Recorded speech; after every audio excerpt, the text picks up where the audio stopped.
बहुत समय पहले की बात है। एक छोटे से गांव में एक बालक अर्जुन रहता था। अर्जुन को हमेशा नई नई बातें जानने का शौक था। वह अक्सर अपने दोस्तों से सवाल करता रहता था और विज्ञान के बारे में जानने की कोशिश करता था। एक दिन उसने अपने दादाजी से एक सवाल पूछा। दादाजी, जब हम एक वस्तु को किसी सतह पर घिसते हैं तो वह रुक क्यों जाती है? दादाजी हंसते हुए बोले, बिल्कुल अच्छा सवाल पूछा तुमने। यह घर्षण का प्रभाव है। घर्षण एक बल है जो किसी वस्तु के एक सतह पर चलने से उत्पन्न होता है और यह वस्तु को रुकने के लिए बाध्य करता है। अर्जुन को यह सुनकर बहुत उत्सुकता हुई और उसने पूछा, घर्षण क्या है? दादाजी ने समझाया, जब दो वस्तुएं आपस में संपर्क करती हैं और एक दूसरे पर बल लगाती हैं, तो उनमें से एक वस्तु दूसरे की सतह पर खींचती है।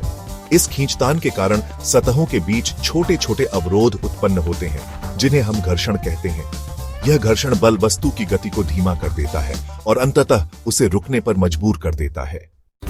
अर्जुन ने सोचा और फिर पूछा, लेकिन दादाजी, क्या घर्षण हमेशा नुकसानदायक होता है? दादाजी मुस्कुराए और बोले, नहीं बेटा, घर्षण हमेशा नुकसान नहीं करता। यह हमारे जीवन में कई जगह मदद भी करता है। उदाहरण के लिए, जब तुम सड़क पर चलते हो तो घर्षण तुम्हें गिरने से बचाता है, क्योंकि यह तुम्हारे पैरों और सड़क के बीच एक मजबूत पकड़ बनाता है। अगर घर्षण न होता तो तुम गिर सकते थे।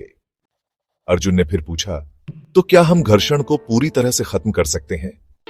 दादाजी ने उत्तर दिया, घर्षण को खत्म नहीं किया जा सकता, लेकिन हम इसे नियंत्रित कर सकते हैं। उदाहरण के लिए, स्केटबोर्ड या सर्फिंग में घर्षण को कम करने के लिए वे विशेष प्रकार की सतह का इस्तेमाल करते हैं। वहीं दूसरी ओर, कारों के पहियों में अधिक घर्षण होता है ताकि वे सड़क पर अच्छी तरह से चल सकें।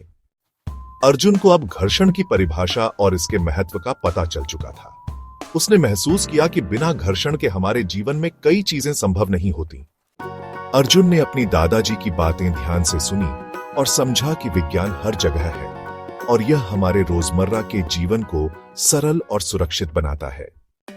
कहानी का निष्कर्ष, घर्षण एक महत्वपूर्ण प्राकृतिक बल है जो हमें किसी भी सतह पर चलते समय मदद करता है, लेकिन यह भी समझना जरूरी है कि इसके सही उपयोग और नियंत्रण से ही हम इसका लाभ उठा सकते हैं।